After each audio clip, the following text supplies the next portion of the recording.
It was a great pleasure.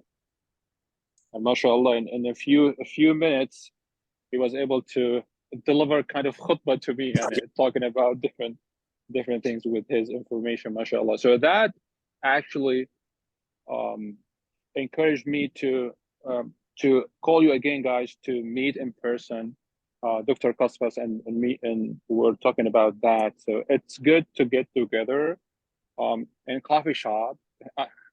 Like I can pay for that, or Dr. Kaspas can pay, and then we can get together, talk face to face. Obviously, face to face is better than through platforms like Zoom. So I would raise this again and see if you are available to meet maybe next week or week after, and I'll organize that if you want. I'll actually talk to Brother Muhammad Hamid, and he said he will welcome the meeting and he will pay. Here we go. Then we can shift from coffee to let's say dinner. To dinner. بدنا كنافة نابلسية. Yeah, for sure. This is I'm talking about the dinner will switch to Hidal. No problem. No problem. More than welcome. Dinner or coffee, that's fine. Welcome, Dr. Suhail. Dr. Suhail joined us. السلام عليكم. أهلا وسهلا بالدكتور سهيل. السلام عليكم ورحمة الله وبركاته. وعليكم السلام ورحمة الله وبركاته. طمنا بالأول، اليوم الجمعة إن شاء الله غيابك كان بسبب خير؟ لا إن شاء الله خير. لا بس أنا خارج البلد. إيه أوكي تروح وترجع بالسلام إن شاء الله. إن شاء الله راجعين اليوم إن شاء الله. بالسلامة دكتور. الله يسلمك، الله يبارك فيك. كيف أخباركم؟ إن شاء الله بخير. الحمد لله بنعم من الله سبحانه وتعالى. قلوب تحزن والعيون تدمع، لكن الحمد لله بخير.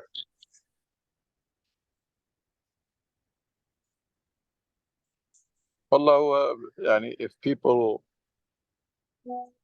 يعني did not learn anything from this disaster and massacre, and call it whatever you want to call it, but if this will not be a wake-up call, yes, that fundamental change is needed. We cannot keep doing the same thing and expecting different results. We have been in vicious cycle for so long. We have been in a state of loss or tayh for so long. And we start seeing events repeating themselves after a short period of time in exactly the same way, and we're in the same position and we're doing the same thing. In the face of a disaster like this or massacre, just people go organize a couple of demonstrations, and which makes no difference. I mean, I'm not against them, but they're not making any significant difference. And the problem is people after that, they go to sleep until the next crisis. And this is not going anywhere unless people sit down and start discussing the root cause of this and tackling the root causes and break this vicious cycle. We're going nowhere. If this is not going to wake up people, I'm not sure what's going to wake them up. Situation that shows, I mean, there is a good side of it, even though it is so painful and bloody. But you can see that the emotions are still there. Muslims have been responding in large numbers, even though it's not in large percentage, because if you count the populations and then you count those who took to the street, you find there's still small fraction. Even in the countries that seen large demonstrations, still small fractions. But that's a good part of it. the other good side of it is that so many people are fair-minded in this world. It's not there's so many non-Muslims have been opposing, and including Jews, very actively opposing this, aggressively, even not actively, not only actively, aggressively opposing this, and with a very strong slogan, which is not in our name.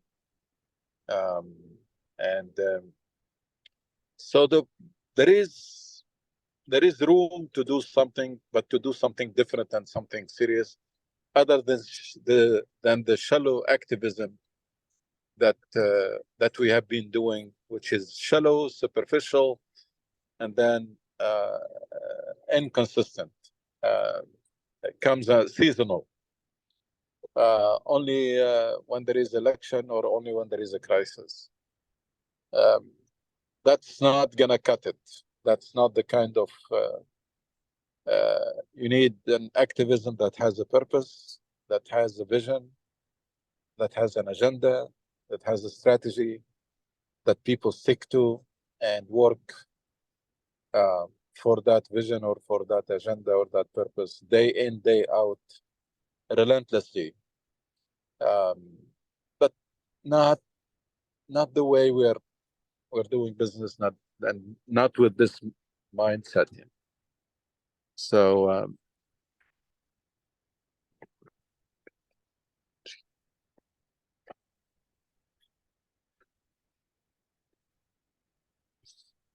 I am really, that's the only thing that I can see, that the half cup that is full, which is there is so much good in Muslims and in the world, and the other side, which is the negative side, which is that we're still driven by crisis, not by mission. We're still emotional in our reaction. We are still reactionary, rather than take the initiatives. And we are still emotional and not objective or logic or critical in our thinking. And as a result, we are still doing the same thing over and over again. So I'm not very optimistic, but I think if this is not because the amount of killing and the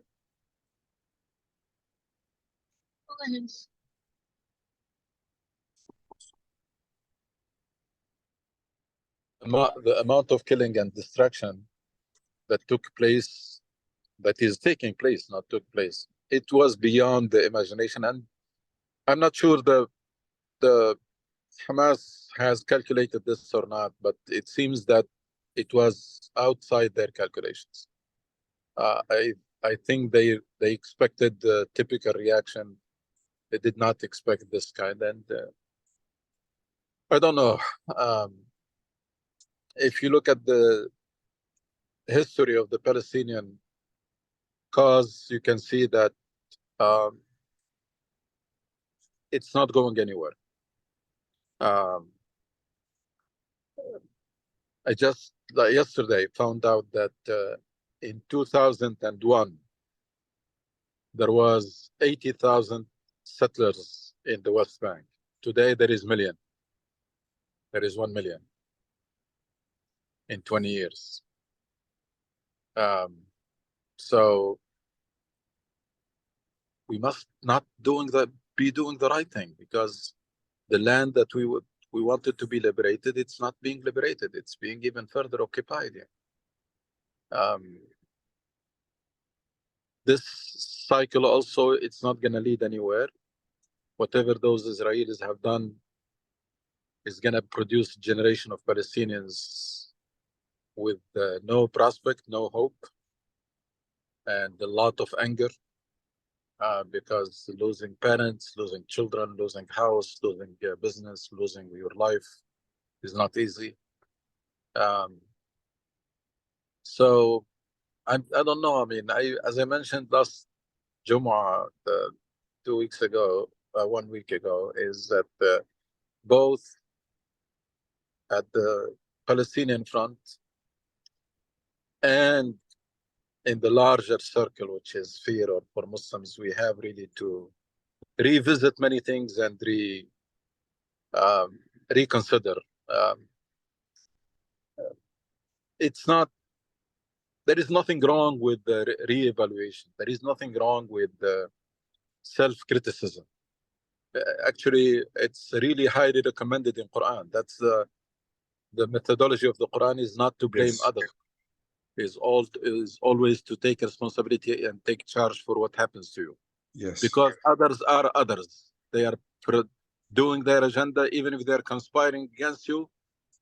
You call it conspiracy, they call it plans. They call it agendas. We call it conspiracy. Yeah. Quran tells us always you need to. You have only yourself to blame, and you need to reevaluate, take charge, take responsibility. And I don't know, I think it's long overdue to realize that for centuries and for decades, we were lost. We are still, it's like somebody who was driving on the highway, they went, I'm talking about the era before the GPS. They went into a wrong exit, and then they could not find their way back. They're still going around, and every time they think they are so close to the highway to resume their journey, and they find themselves still. They could not get to a point of return where they can resume their journey. So no matter how much activism you do, it's taking you nowhere, because you are in a vicious cycle and you are in a state of loss. So more activism, harder work is not going to get you anywhere, because hard work and time help those who are on the right track. If you are on the right track, then time is on your side. You'll get there. And then hard work can help you progressing. But if you're not on the right track, then none of this is going to help you. That's why, and I'm not very impressed with the activism that I see here, all the activism, or what's going on in the Muslim world, because we need first to find our way. We need to be back on track, and then we can talk about activism and working. But activity for the sake of activity, just that makes us feel good. And I've always been for result-driven activities and mission-driven activism. To tell me that let's do something, it's better than nothing, I'm not really very excited. Begin with the end in mind. Tell me where we're heading, how we're gonna get there, and then we start working. But tell me just let's go and do something. No, doing something is not gonna cut it. You're gonna have to be result-driven, and you're gonna have to fight back this idea of results are in the hands of Allah and we're not responsible for them, because that means that you will never hold yourself accountable. The moment you say results in the hands of Allah, that's meaning that you can work haphazardly, you can work without planning, and nobody can blame you. You just said it. You said that the results are not in my hand. So a lot to be reconsidered. And go back to the key idea. Unless we rediscover the original inspiring, empowering Islam, that is essentially a mission with maqasid. It's a mission with ultimate purposes. That's how the Prophet ﷺ presented. That's how it was embraced by the companions in Mecca before they know about prayers or fasting or zakat or hajj or drinking or stopping drinking. All of this came later in Medina. But what was presented to them was commitment to dedicate your life to understand and execute, fulfill the purpose of Allah and the plan of Allah subhanahu wa ta'ala. And the plan of Allah subhanahu wa ta'ala and the maqasid of this deen are things that nobody can disagree on. I mean, if we know how to present our Islam, our original Islam, its values are very universal. We're talking about justice, we're talking about peace, we're talking about security, we're talking about prosperity, we're talking about freedom, we're talking about, I mean, things that nobody disagree on. That's the heart of our religion.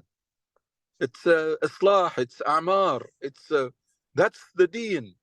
It's not appearances and rituals and dividing this world into Muslims and non-Muslim, and among Muslims who is a good Muslim or who is Shafi'i, who's Malik, who's Ikhwan, who's Sahih, who's this, who's that.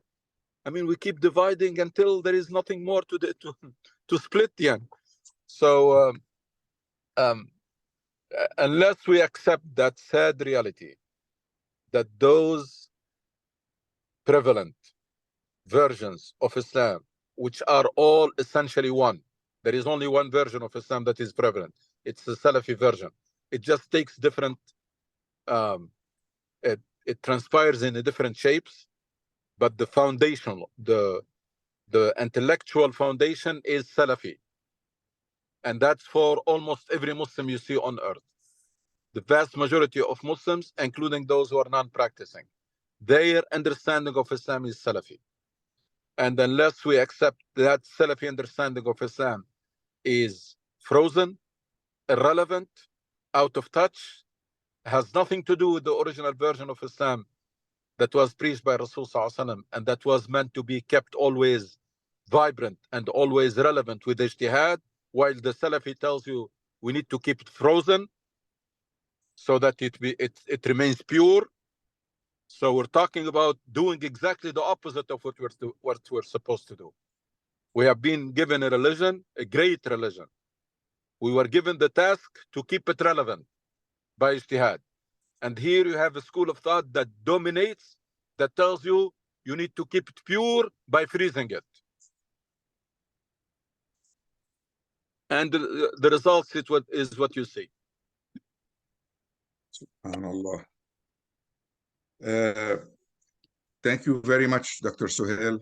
I confirm everything you said about our state of affairs, about where we are and where we need to go.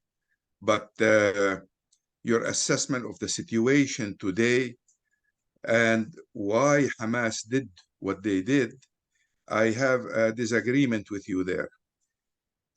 Looking at the panoramic view of what was happening, we have the UAE sign an agreement with Israel, and there is no place for the Palestinian in it. Bahrain signed, no mention of the Palestinian, and Saudi Arabia was about to sign, again, with no mention of the Palestinian, or at least nothing substantial that amount to their national dream of having their own state. What Hamas did, without any doubt, put an end to the Saudi-Israeli agreement. I don't know if Saudi Arabia will get back to that track anytime soon at this time, because the general feeling of the Saudi people, from my contact, personal contact with various people around Saudi Arabia, tell me that they are very proud of what the Ghazan did, and they're against right now any rapprochement or any agreement with Israel. This is one track as far as why did Hamas did what they did. There is another major positive result that I'm gauging on daily basis, and this result come from here, from United States, where in my mind matters the most, because our people are in deep sleep. We need to depend on others to do what we need done, and United States is a major force in that field. Actually, the cruelty, the savagery of Israel came to the attention of many Americans, and many of them in groups that I'm part of, or people that I talk to, I realized that today they are their loyalty, their friendship with Israel is no longer there. And they are saying this in clear terms. And there is one particular guy who was a Marine officer. Everybody saw the video probably, came and said, if Israel can lose me, lose my friendship with them, I used to train with them, with their military. I used to consider them my ally, my friends. Today they lost me. And if they continue to do what they're doing, they're going to lose everybody in the United States who's like me. To me, this is something, if we realize it's happening, if we do our best to stay in touch with people and groups that are on the edge now, and if we speak intelligently about the future, probably we can change a lot of the perception, and a lot of people that used to be pro-Israel will be pro-Palestinian rights. Speaking intelligently about the situation, I've been doing that on Facebook and on Zoom, talking to various groups. Speaking intelligently is not talking about the reaction of what's happening today, but talking about the future. I'm not new to the Israeli-Palestinian struggle. I've been there since I was 5 years old, and now I'm 80. So 75 years. And the Palestinian hopes and aspiration, the Palestinian pain, eat with me in my plate 3 times a day, literally. So I learned how to talk to those who are pro-Israeli here in the United States. We don't talk about we want Palestine because the others came from Europe, although that's true. We talk to them about the aspiration for self-determination, which is very appreciated by all Americans. We talk to them about people not being treated equally in Palestine, and the Constitution here says all men are created equal, and we talk about issues that they can relate to and understand. And at the end, I have a peace plan that I propose, because if we just talk about the bombardments of Gaza, Hamas and what it did, or Israel's savagery, we're not going to get anywhere with any of the Americans we're talking to. They need to see where would that lead to. If you don't have a plan, then you're lost in space. You have no plan. And the plan I'm talking about, I don't mind sharing it with you. I know a lot of you would like it, and many of you will not like it at all. We're talking about a similar example to what we have in the States. We have here Georgia and Alabama. They are 2 different states in one country. And we're talking about one country called the Holy Land that has Palestine and Israel, where citizens, either in Palestine or in Israel, share the same rights and privileges, but are free to move between the two. So if a Jew wants to live in the West Bank because he considers Judea and Samaria holy to him, he is welcome. And if a Palestinian wants to go and live in Jaffa and Haifa, he is welcome. This plan, I already spoke to some senators about, and they're thinking about it. They like it. It's equitable. It has qist for everybody. Equity is very important here. The minute we sound like we are one-sided, they stop listening to us. Those are friends of Israel. If you manage to move them, at least put them in the middle, you would have won the battle. So the way I see it, we have a lot of good news if we follow up. If we just if we have a ceasefire and everybody go back to sleep, then nothing good can be hoped for or expected. This is what I have to say about this. And the kind of Islam Dr. Suhail is talking to us about all the time is the kind of Islam that might change the situation, but on the long run, it takes generations. It's a generational thing. It takes generation to change from the Salafi Islam Islam that refer everything to Allah. There are many Muslims, millions of Muslims today that are praying that Allah subhanahu wa ta'ala will change the situation. When Allah in the first place put us in this situation to see what we are going to do about it.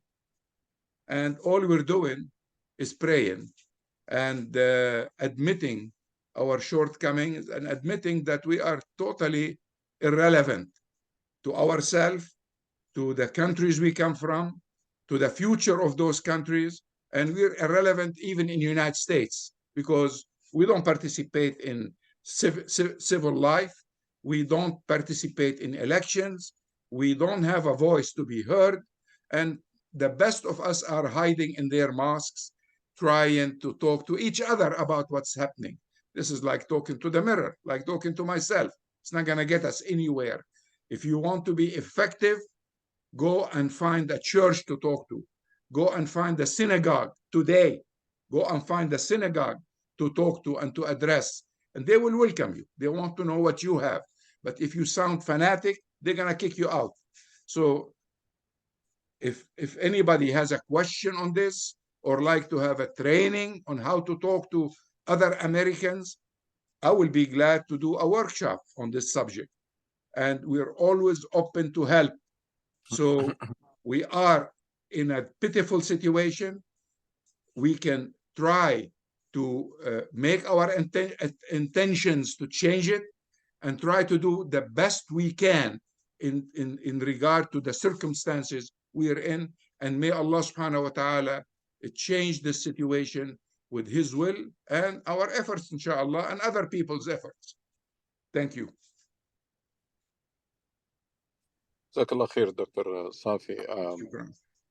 And I just want to emphasize, you said if we follow up or we follow through and we're consistent. It's a big if, brother. It's a big if. Let's accept the fact that until now, at least, that's not there. Until now, we are reactionary people who get angry, driven by crisis. We got angry, we do something, and then we go to sleep. And then we have a short memory.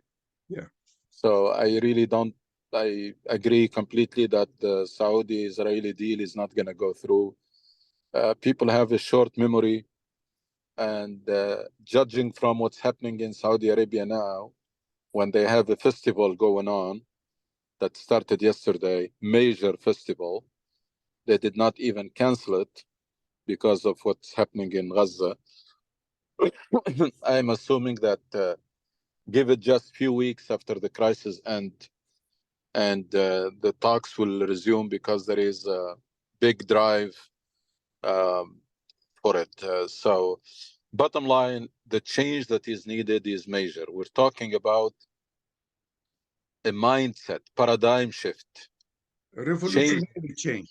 Yeah, changing from a Salafi mindset, which is now dominant among, I don't want to say all Muslims, but with a few exceptions, majority of Muslims, their mindset is Salafi.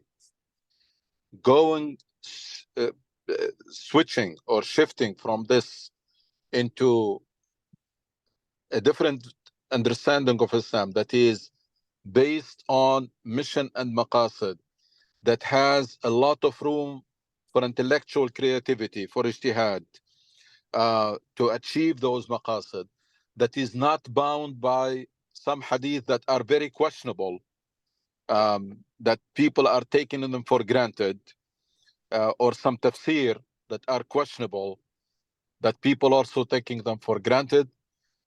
Unless that intellectual revolution happens, that's at the level of at the intellectual level. In terms of action, another revolution is needed, which is from reactionary activism, from activism for the sake of activism, from the activism that keeps you busy and makes you feel good regardless of the results, because you're happy that you did it. And when you go and organize a demonstration or participate in a demonstration, or in a meeting or any activity, majority of Muslims, they go back feeling good because the activity took place and they participated in it. Nobody asks about where this is leading, why we did it, and did we achieve what we want? Those questions are with that, because that's a different type of activism. That's not crisis-driven activism. And That's it has not maqasid in it, brother. I want to point Yeah. to you that unless I know the qasd from doing Yeah. something, it's wasted. Yeah, that's a very different type of activism. Going from this kind of activism that you see nowadays in mosques, in Islamic Center, in the Muslim world, into the purpose-driven activism, the mission-driven activism that does not stop. It's not seasonal. It's something that you do day in, day out. Why? Because you are driven by results. You are driven by a purpose or by agenda. So you always are pushing forward towards it, and nothing is going to make you feel good unless you get there. Yes. Because you still did not achieve your purpose. Yes. This is not a minor change. Going from this kind of activism, all the activism that you see today, done by Muslim organizations and by Islamic centers, it's the first type of activism.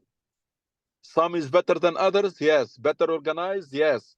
Some mosques are better managed, yes. But it's with the same paradigm. The other type of activism, I don't see it, which is mission-driven activism, purpose-driven activism, agenda-guided activism, strategy-guided activism, with a lot of discipline, with a lot of persistency, with a lot of dedication. It's not there. So, revolution at the intellectual level, from the Salafi frozen understanding of Islam into an Islam that is based on a mission and maqasid, and dedicating your life to Allah subhanahu wa ta'ala with a very strong dose of spirituality, with a lot of emphasis on character, manners, a lot of emphasis on the human dimension of Islam and the mercy of this deen, and far away from the sectarian understanding of Islam that divide the world into Muslims and non-Muslims, and in the same Muslim society divide people into different groups and different sects. Yeah. And there are a society like Tunisia, for example, it's almost 100% Muslims, yet it is divided. Yes. Divided why? By different schools and different understanding of Islam. Do you belong or you don't belong? Yeah. So we turned Islam into a sect.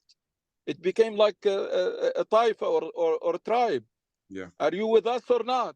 Even though all people are Muslims. While the original version of Islam, emphasized that all humanity is one family. Yeah. All humanity, not all Muslims.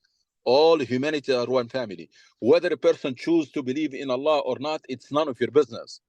Allah gave him that choice. You are not judged. It's not even your responsibility to convert that person. Your responsibility to represent Islam in the best possible way, to develop yourself into a role model, to maximize your contribution to the greater good, and to make this world a better place for everybody. That's your responsibility. You abandon that responsibility and you take the responsibility that Allah reserved for himself, which is classifying people and judging them and categorizing them. It's those people, they are your brothers and sisters. It's you belong to one family. That's how Islam emphasizes peace in the world, by making all people are Bani Adam. Now, how they distinguish each other, how they distinguish themselves in the sight of Allah, atqakum. Inna akramakum inda Allahi atqakum. Allah, not akramakum in the sight of this person or that person. Nobody is a judge. Allah is the judge. So try to be better and to do better than others. Compete and race. وَسَارِعُوا إِلَى مَغْفِرَةٍ مِنْ رَبِّكُمْ وَسَابِقُوا. So that's what I'm been emphasizing, that we should never belittle the amount of change that needs to be done. It's an intellectual revolution, and also It's a revolution in the way we are thinking, planning, and doing things. The way we understand the deen and the way we are serving it. Both require revolution. Assalamu alaikum, Dr. Ghanouchi and everyone. I've been seeing a lot of information come across and blame on WhatsApp and social media. One thing that I remembered in many of the lectures we had is basically from having basically to question ourselves, hold ourselves accountable, and the clear direction that Allah gave us after Hadithat al-Ifq. And I began to think, okay, all these people putting their anger, okay, طبعا Israel is causing a lot of committing a lot of war crimes. Now, what about the Oslo Agreement that Palestinians, agreed to, almost 26 or 30 years ago? That was really an entrapment for Palestinian people. It was an agreement that was full of holes, and it's one of the reasons why, if the number you quoted, Dr. Ghanouchi, is correct, from 80,000 settlers to 1 million today, I mean, that was basically enabling the Israelis. So shouldn't be, one of our steps is to say, look, we don't want the Palestinian Authority at all. We don't want them to represent us. And but that also creates it's almost like every road leads to a difficult if you want to change the status quo, it's like always difficult. It's almost like a dead end. And then it's like, okay, some Palestinians basically held demonstrations in Ramallah city against the Palestinian Authority, but then they were squashed. The forces came out and they started basically arresting some of the protesters or dispersing them. So so Oslo is an issue. Now, another topic I want to bring up, I want to discuss, the situation with the Palestinian Authority and where it got us. Another issue I got is, for the immediate, basically situation in Gaza, shouldn't Muslim countries do something like Iran, in Lebanon, Turkey? There's, how, I mean, how are we supposed to? How are Palestinians supposed to do this by themselves? It's too much to ask. Another thing is, okay, we know that in Sunan Allah, and if you do your part, Allah will bring victory. And inshallah, He'll bring victory to Gaza. But where is that victory? We also, it's almost like in our situation, we need a little help from Allah, to just a little push. So, we will continue to be patient. At the same time, we need help. We can't do this, seems like, on our own. I mean, there's a long-term planning, long-term action plan. But what about the immediate situation? I mean, it just keeps on. We are always almost further away from the goalpost with every year, every decade. I mean, if the settlers are increasing in numbers, okay, I mean, that's gonna make it difficult for us to have a two-state solution. It changes things on the ground. It serves the purpose for the Israelis to continue to take land. It's almost like by design, really. I think it's by design that this is taking place And to them, they're distracting the world while they're telling them, look here, but, don't look there. And where they don't want us to look, they're sealing the land. So it's almost like a distraction that is serving their purpose. شوف, if Hamas had any expectations from Iran or from Turkey or from any Arab country, that's a miscalculation. Iran is a country, Iran and Turkey both, they are serving their own interests, and we have to accept that reality. Whether this is, we can discuss this in more details, but history has proven that for Iran, it can use you, but it will not help you with your agenda. It will serve its own agenda. For Turkey, you're going to get only those empty speech from Erdogan. You're not going to get anything. You're going to get only those. And it seems that his advisor are telling him that Arabs, they like emotions. So please, every week or two, give them an injection to make them feel good, like painkiller. So he comes yesterday and gives that very strong speech. That means nothing. Yeah. On the ground, it means nothing.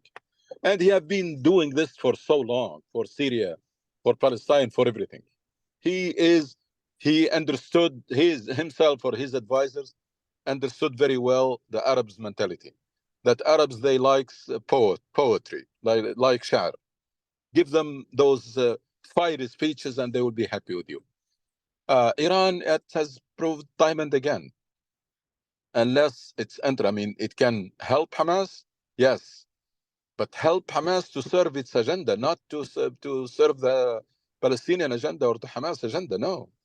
And that's Arabs are dead. Arabs government are dead. Forget about them, yeah. They're sold completely. Yeah. That's why we're saying that we need to think long term, because otherwise this is going to repeat itself time and again. And I worried that Hamas is doing the same mistake that the PLO has done before, which is getting into the regional politics, because the PLO before sometimes was sponsored by Syria, sometimes by Iraq, sometimes by Libya, and it get involved in the conflicts between those countries.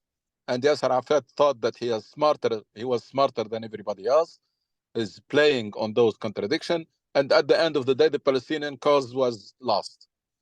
I'm afraid that Hamas is doing the same thing, because out of despair, nobody is helping.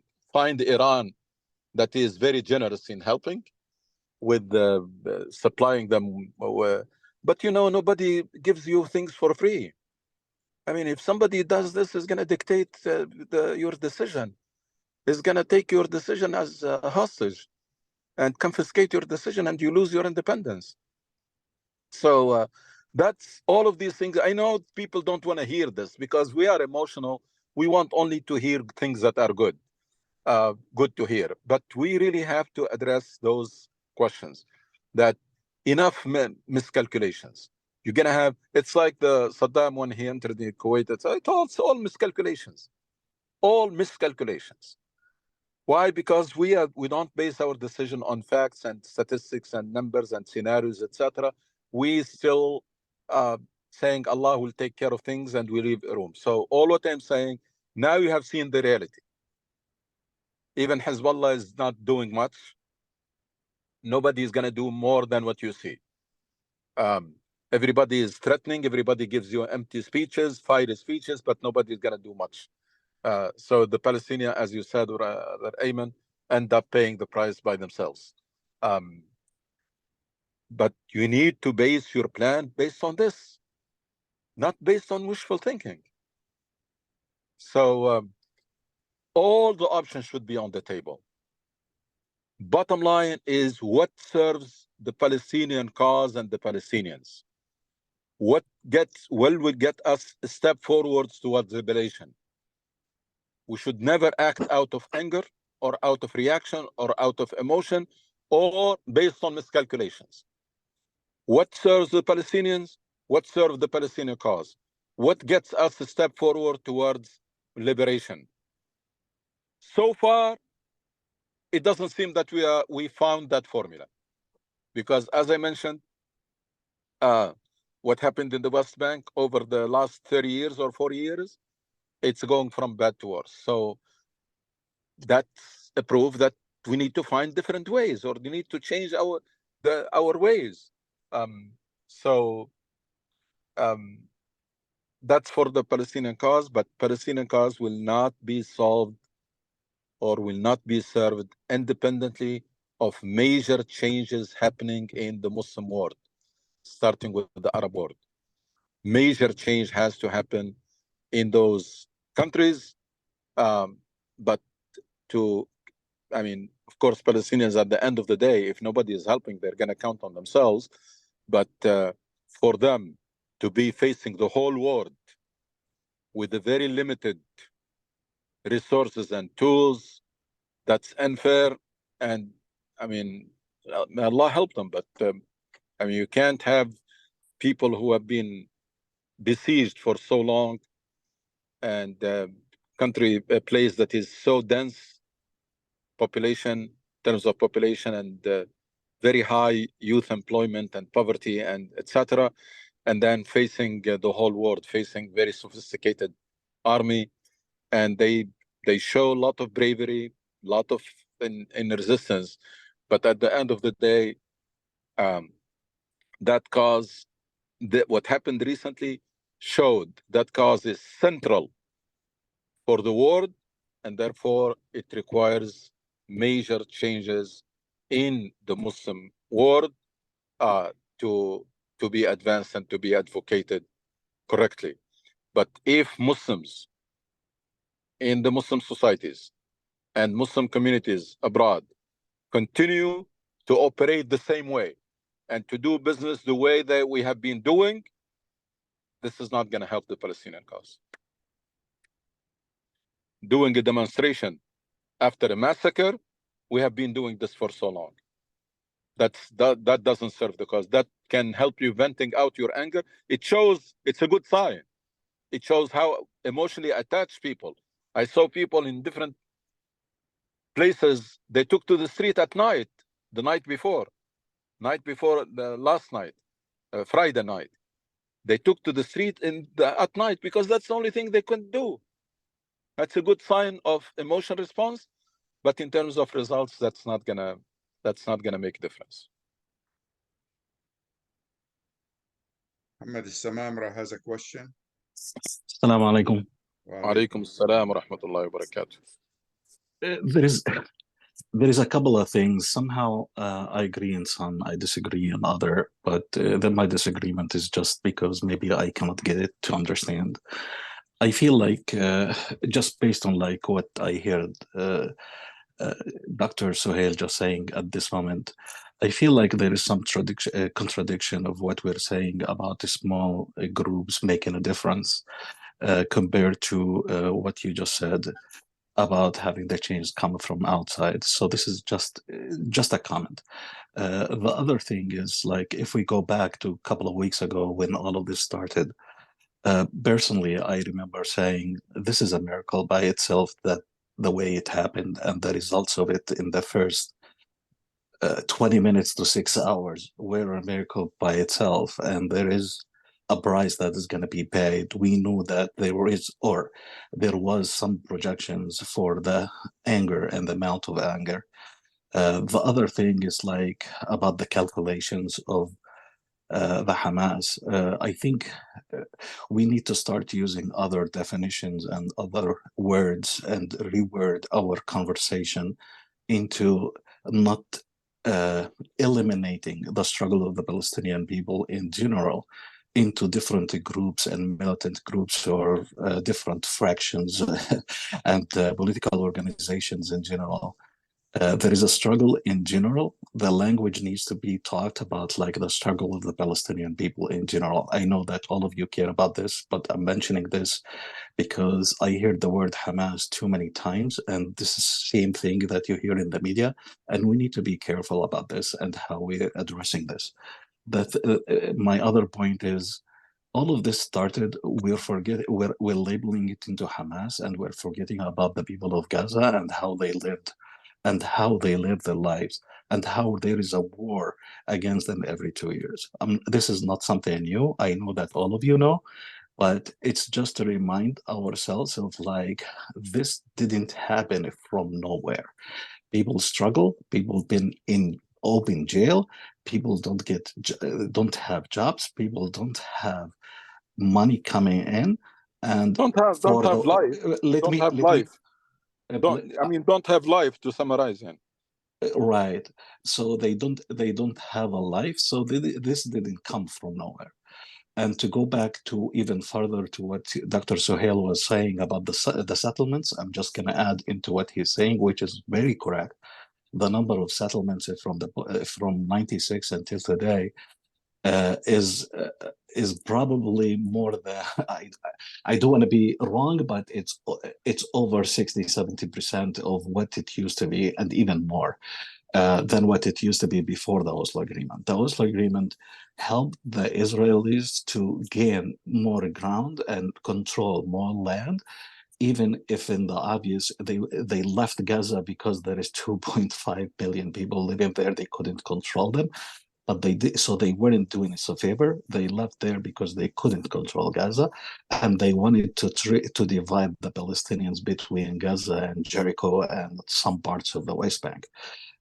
I think we mentioned this before, that the West Bank map today looks like a small islands. It's isolated, and the same thing like when you look at those satellite images that you see of Gaza. The way that they're trying to invade is trying to divide it into small islands. It's similar way. So the plan is it's like they have a plan, and that is correct. But the Oslo Agreement, I just so can go back to the Oslo Agreement, gave them too many rights and aspects of life.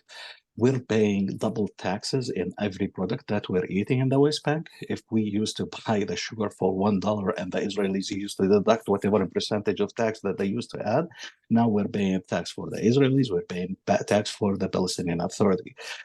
The same thing with the war. The problem of the war, and this is numbers from 1996, which is a lot worse now.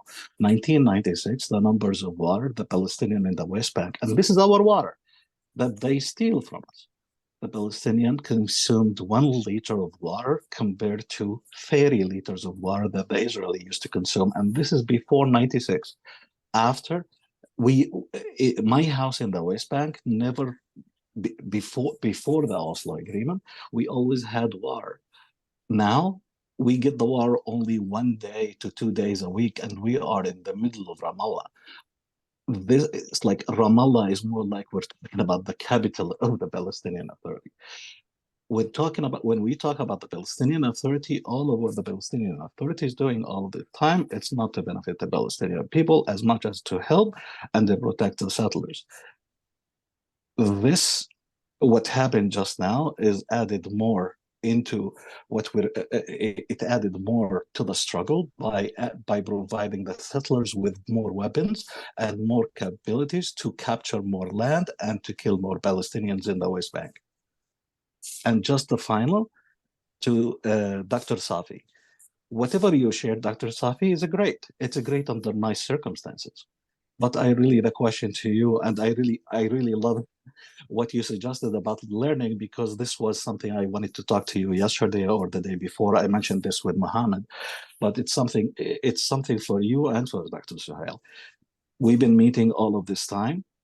We don't have action items. We don't have a plan ourselves, and we are 9-10 people sitting here just repeating ourselves all the time.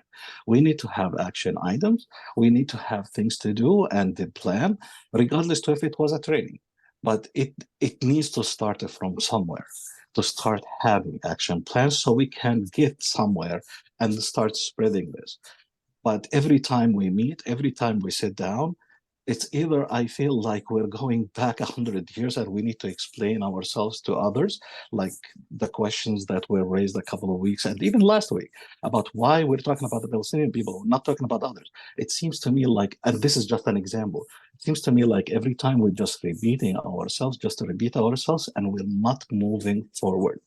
The way to move forward is, you're talking about action plans. Let's take those action plans and list them. Let's talk those action plans and start accomplishing some tasks in those that needs to be accomplished. But just keep talking like it's like we can keep meeting every day, but that doesn't take us anywhere. And I really wanted to say something else to Dr. Safi, which is the plan is great, but the plan needs to be the way that you're addressing it. It needs to be equal, addressed to people who are equal in power. And we are not as equal. And they just gave you the water example as just an example. It's going to get worse, Muhammad. It's going to get worse. It is getting worse. It is Get getting ready. worse. I agree with you. It is getting worse, but the way we need to, it's like we need to get the allies that we need, but we need to be even realistic. I have talked to people, even when I was a student in college in Cleveland State University, the dean of the college was a Jewish person, and he was communist and big Palestinian state. And when I told him, let's go together and have elections, and we have one to go for one state solution, and this is the communist Jews who wanted to have Palestinian state, he backed up, and he didn't know how to respond to me. And so we need to be realistic of what is those things that we can trust and we can take from those people. We cannot keep just circulating from one peace agreement to another. Those people who did whatever they did in Gaza, they have gave up. And we cannot keep saying it's like this is another point that I really wanted to understand this, Dr. Suhail. It's like صبرا آل ياسر فإن موعدكم الجنة. The Prophet, during the time when he said this, he was in contact with Jibril alayhi salam, and messages were coming from the sky to him from God. So if during the time where Prophet Muhammad sallallahu alayhi wasallam could have said and asked God through a dua or a prayer to destroy the Quraysh, he was still kept saying Sabran ala Yasir. So should we keep saying Sabran ala Gaza? فإن موعدكم الجنة موعد شهدائكم الجنة إن شاء الله. السلام عليكم. شكرا.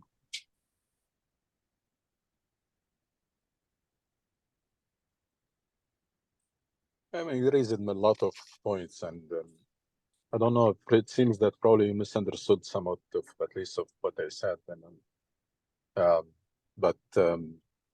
and I'm not blaming. All what I'm saying is we need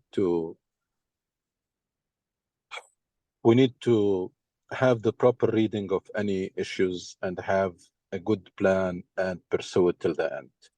We have not been doing this. I mean, I remember in my lifetime, we have been for quite some time, we have been demanding, and that's right. That's the right thing to do, but I don't know how much we did to achieve it. For a long time, we've been talking about we need to free all Palestine. There is no such thing as Israel. So Palestine from the river to the sea, etc. Even though the actions on the ground does not reflect that.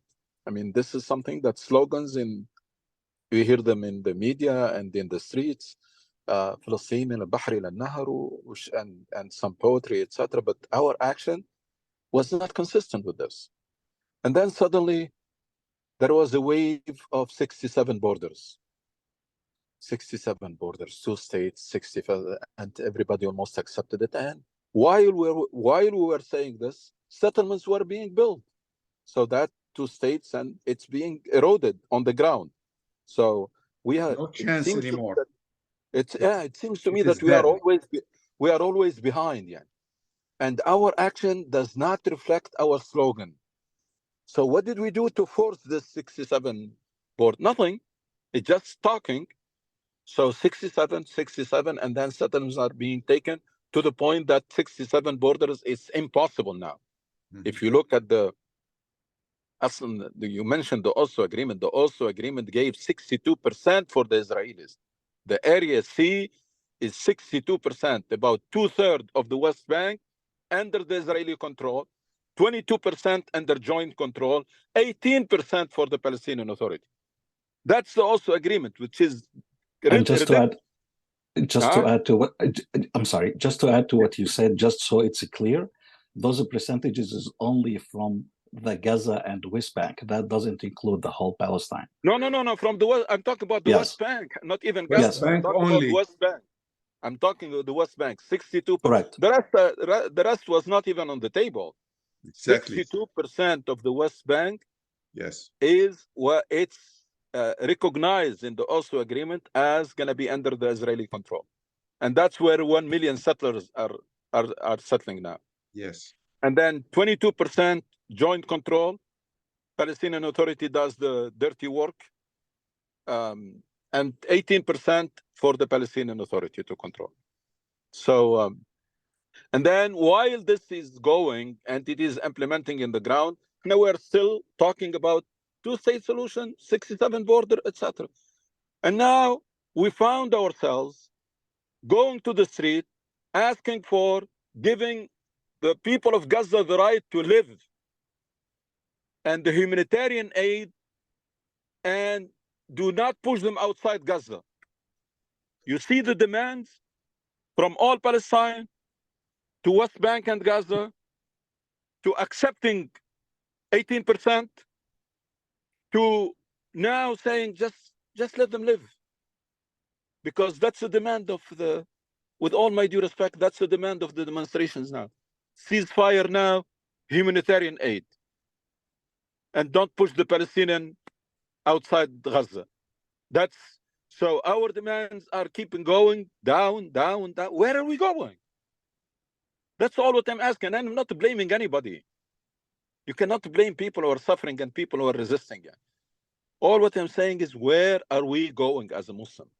Nowhere. This feeling of helplessness is very painful. شعور العجز. And you watch, and I don't know how people keep watching, and then they feel just happy because there is a missile that comes out. And that all the pain that you go through, and you are unable to do anything for those women and children and houses and families, unable to do anything, to the point that you are begging what they call the international community to let some tracks or humanitarian aid to go to those hospitals who are doing surgery now without anesthesia. Yeah. And who are running out of oxygen, and who are doing surgery on the floor of hospitals. And the bombardment is around the hospitals. And in one case, it was a hospital itself that was bombarded. So that's what I'm talking about. That makes me feel, I hate to be in a position where you are unable to do anything for something that you feel so much about it. There is so much pain inside and so much anger, but you cannot translate it into anything. Sister Thuraya has a question. Assalamu alaikum. Yeah, it's not just a question, but as an activist and organizer over 10 years in the community, yes. I just want to mention something like the mindset of an organizer, like Dr. Ghannouchi said, it has to be with agenda, with mindset, with constant organizing and constant educating and constant creating more organizers and educating the new generation. Yes. So us as a Dr. Ghannouchi, you mentioned that there is, alhamdulillah, some type of organizing, and I see that. But unfortunately, we as Muslims are so divided, we cannot even agree. Also, I agree on that. But we have to talk about ways now to come together. Like I have to organize like with reverts. For instance, we always isolate the reverts, African Muslims, they see themselves different. Arab Muslims, they see themselves different, The thing is, we as Muslims, unless we have, like, I want to mention something nobody else mentioned it before. Muslims are the only one who doesn't have lobbyists in the United States, AIPAC, which is the Israeli lobbyist, one of the strongest lobbyists, yes? LGBTQ, one of the strongest lobbyists. NRA, one of the strongest lobbyists. So we as Muslims, even though we're not a minority anymore, we are capable of a lot for many things, but we are so divided within us. And the unfortunate other thing is when it comes to talking about politics and the importance of educating ourselves how to deal with politics, people think politics by default is evil. Yeah. But we have to also, as leaders in the community, as masajid, as organizations, we have to educate our people, educate our generation, younger generation, our people, that politics is power, and powerless does not talk to powerful people. Yeah. So powerless cannot sit down at the table, talk to powerful people. So if we're not involved in politics in the right way, and instead of just saying our opinion and talk about things, that's therapy. That's not activism. That's not actions. Yeah. Sitting and talking about something, it's just therapy. But sitting and talking and planning and saying like how you're gonna, achieve that goal, that's organizing. And then organize people and money to, to reach your goal.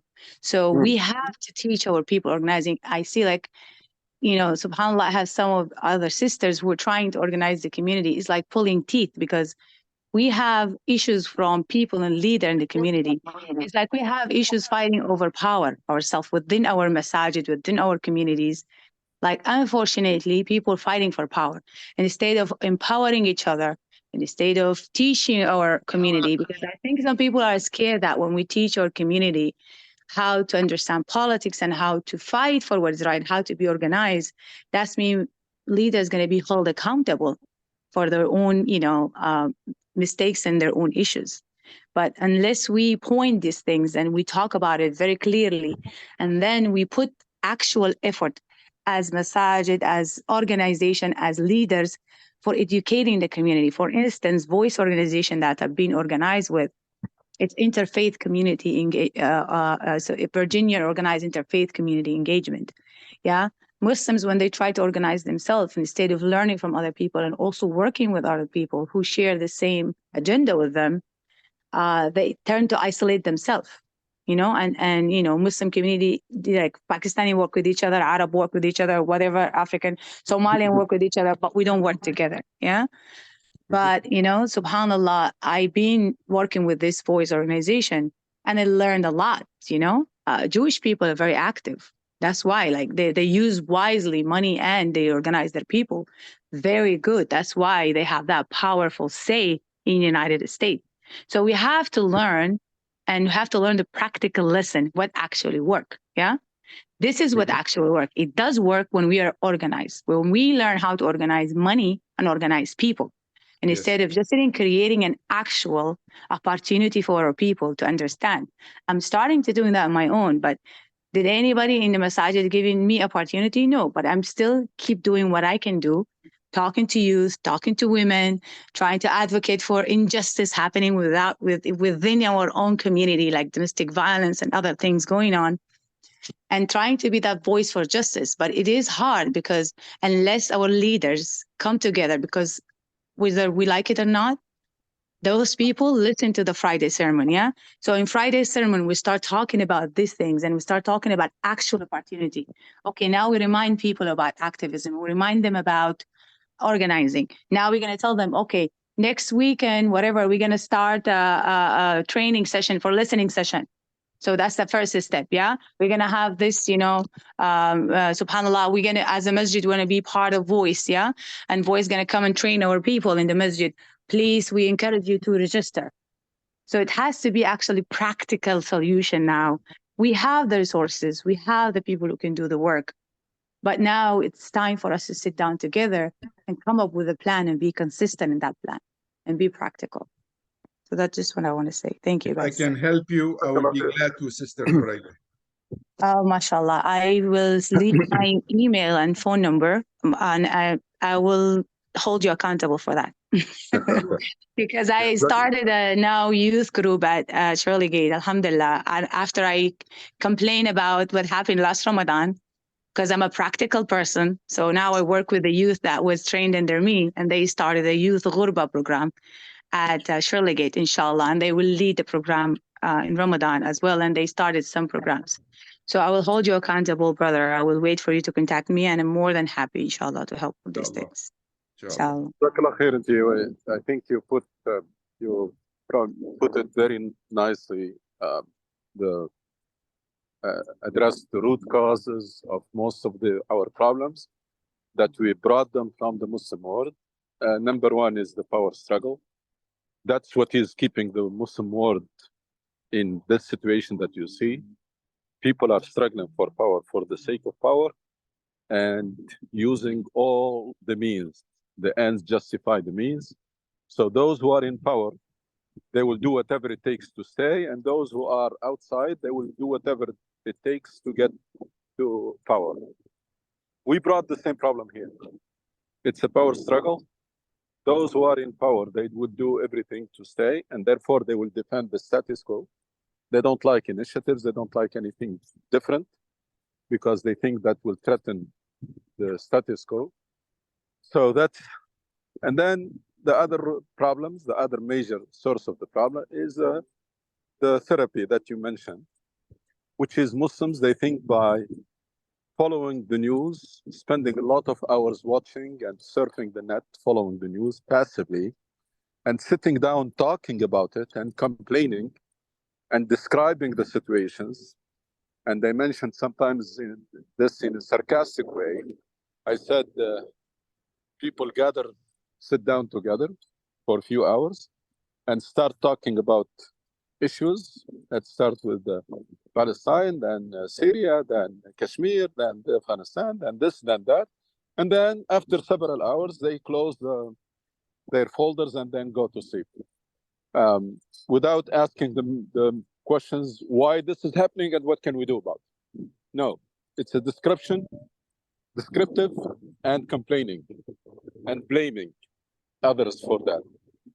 So, and unfortunately, we're doing the same thing here. And then you mentioned also the other major problem, which is people don't like long-term. People don't like agenda and purpose-driven activism. They want the therapy part. They want, just let me do something now to feel good. But when you tell them that this is going to require years or generations of consistent work so that major change can happen, people don't have the patience to do that. So that's why they prefer either somebody to make them feel good by justifying what's going on, finding excuses, finding somebody to blame for what is happening, blame it on conspiracy, or someone who will call them to do something quickly that makes them feel good. It's like somebody who, rather than who avoids a painful long-term treatment and prefers painkillers for it. So these are very severe and very serious problems that we need to overcome so that we get to the point where we work with clear agenda and clear purpose, and then work day in, day out, and always hold ourselves accountable why we did not achieve that, and especially put some milestones and timetable that if we want to achieve this in 2030, then in 2024 we should be at this point, 2025 we should be at that point, and if 2024 comes and we did not get there, then we should hold ourselves accountable, rather than saying, well, blame it on the circumstances or blame it on others or find excuses for ourselves. That's a very different mindset.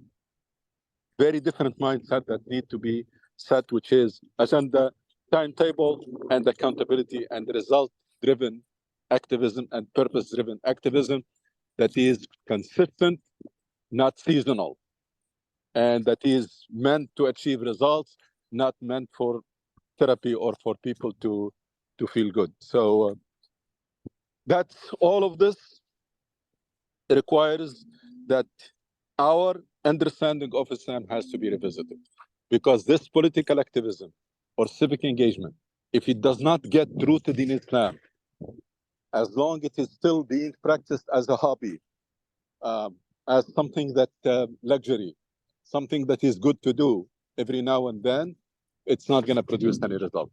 Unless Amr bil Ma'ruf wa Nahy anil Munkar, which is the defining mission of Muslims, is translated into civic engagement, because it can be done only through civic engagement nowadays. unless the teachings of our deen and the purposes of our deen are translated into civic platform that we're going to advocate day in, day out, we're going to continue with this kind of activism, which is very shallow and very seasonal and does not produce results. And we are not mad about it because we did not start it with the results in mind. We're starting it for therapy, as you put it nicely, and I like that word. We started it to feel good.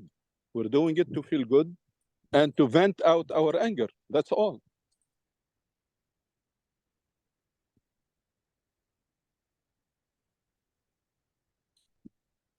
Exactly, Imam. Exactly. Yeah. And unless we change that mindset and start really working and getting out of our comfort zone and changing the mindset of like, oh, politics is just for evil and people who want to hold power. There is another side of the power of the people, yeah? But if we don't, as people, hold our legislators and lawmakers accountable by being active in our local community and national community, then, you know, they're going to be powerful more than us, and we're not going to have that voice. So the first thing we had to change is our mindset that power is good. Powerful is good, because powerless is bad. Powerless people, as mean, have no power. What is powerless people doing? Nothing, yeah? But powerful people. Allah loves a strong believer more than a weak believer. Yes. And you mentioned the Jewish community. I don't say the Jewish community because I think we should be more accurate. As we have seen, some Jews are against what's going on. They are against. Yeah, I know, but we're talking about the Zionist the lobby. Zionism, yes, Israeli, the pro-Israel. The Israeli lobby or the Zionist lobby in this country, the difference is that they are driven by a cause. Yes. As evil as it is, but they are driven by a cause. That's why they work for it day in, day out, not by crisis. And we are still driven by crisis. That's why our work is seasonal and reactionary. They're driven by a cause. Everybody who is part of that community or that lobby, and it's not a lobby, it's a whole community. Everybody knows that there is an agenda called, named, securing blind, continuous support of United States for Israel. You do it. You are a professor in the university, you do it. You are an actor in Hollywood, you do it. You do it from that angle. You are an anchor in a TV channel, you do it from that angle. Everybody is driven by cause. That's where we want to be. We want to be a community that is driven by a mission, that each one of us does not require organization, does not wait for the message to do anything. Each one of us knows that he or she is on a mission, you serve it from your angle, wherever you are. That's the level that we need to get to. And we are more qualified or in a better situation than anybody else to be there, because we are a community that is defined by a mission, unlike anybody else. Any other community, they have to come up with a mission. We don't have to come up with it because we were born for a mission. Huh? We were born for a mission. كنتم خير أمة أخرجت للناس تأمرون بالمعروف وتنهون عن المنكر. So we have a defining mission.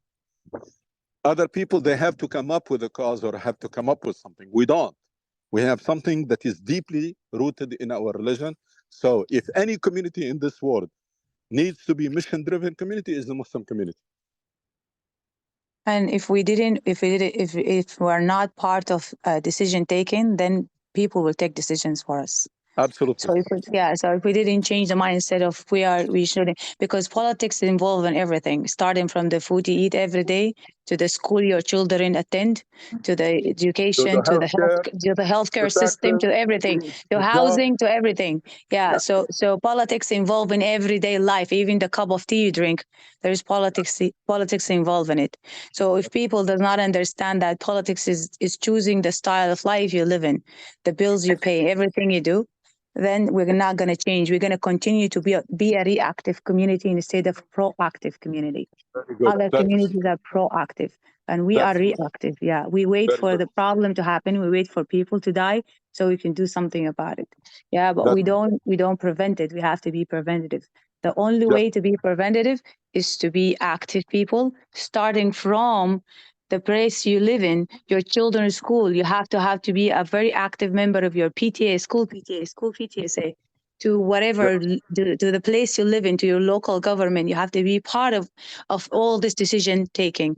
And instead of you be sitting down and then when they take decisions against you, you're not sitting in the table. So other people are taking decisions for you and they don't even know what does your life look like because you chose not to be part of that table. Yeah. Just imagine you combine this motivation that you mentioned now, which is that doing the civic engagement and political engagement is deciding for your own life, deciding for your children, etc. Combine that with another motivation or motivator, which is that's your religious duty. It's a religious duty, and at the same time, it's your destiny and your future and the future of your children is decided by being member of a very strong, impactful community. That community that has a say and that is respected because, again, because it is making, it's a community of difference makers. If you combine these two, for now, Muslims, they don't realize the first one. They don't realize deeply enough that politics decides your life. And they are not also aware that this is your religious duty. Exactly, yeah. And we need to do more, like, because in the Jewish situation or the LGBTQ or any other strongest lobbyists, you know, this is a way of life and they feel strongly about it. And as you said, it's our mission of life as Muslims. So it started from the masajid because most Muslims, they hold the masajid very dearly and they hold our, alhamdulillah, scholars and leaders. Whatever they say, whatever they tell them, they hold it dearly and most of them, alhamdulillah, try to follow their advice and footsteps. So starting from those leaders, inshallah, they should encourage, because most of the time I have issues colliding with the leaders when I'm trying to educate the community about their power and and how they organize. Some of the subhanallah leaders, sometimes they want just to use people as pawns and put them here and there when they need people to show up for here and there, but they don't talk to them about anything. They don't talk to them. They don't educate them. They don't tell them the agenda. They don't tell them what's going on. So those people, they go for big meetings and they don't even know what's being asked. They show up there. Yeah. We end up now having chaos now, people running for, subhanallah, like offices in the government. And instead of us as Muslims, because I'm sad because I deal with this every day as an organizer. Like, Muslim people running for offices and they have to deal with the LGBT community. Why? Because they're strong and they organize and they have money. So we're already letting go of our religion to deal with the devil just because we don't want to organize our community. Yeah.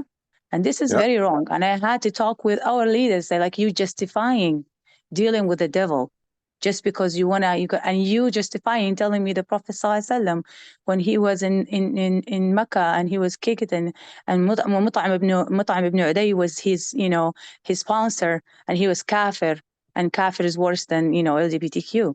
I heard that from a leader who worked in one of the prestigious mosques, saying that to justify that people who are running for office and they claim they're Muslim, they actually are talking about LGBTQ agenda in their page when they're running for that specific office. Yeah, and then you dilute your community. So why we reach that bottom rock? Why? Because us as Muslims, we are powerless. Whether we like it or not, even though we're a lot, even though we have, alhamdulillah, the best religion, kuntum khayra ummatin, we are the best ummah, but we are not. Why? Because we do not ask people to do the right thing and we do not prevent the injustice and the wrong thing from happening. There is a condition for being the right ummah, and we are not in that place yet because we don't do that. We did not fulfill the condition. Yeah, this is what we reach at as Muslims. It's not enough is enough. And if we don't do anything, we're going to start losing our next generations. All right, inshallah. We'll continue, inshallah, discussion next time, inshallah. Jazakumullah khair. Thank you for everybody, and inshallah we'll continue. Please, Sister Thuraya, try to join us every time. We Inshallah. actually benefited from your ideas and your, mashallah, enthusiasm. So جزاكم الله خير إن we شاء need الله. that. جزاكم Okay, Allah. جزاكم الله خير. السلام عليكم. Salam عليكم wa rahmatullah. السلام.